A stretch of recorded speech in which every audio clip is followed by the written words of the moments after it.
A Compassionate Guide for Social Robots. It's about how robots make us feel good.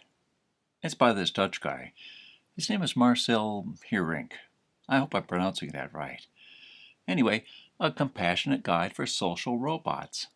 There's a story in it about this Italian guy. He builds a robot, and he's in love, and it goes crazy.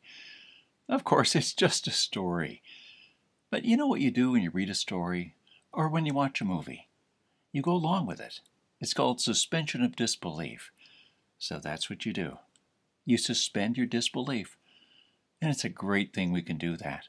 It makes us feel good. Well, it makes me feel good. Because, I'm not a robot. Right? Well, you can't be sure, can you now?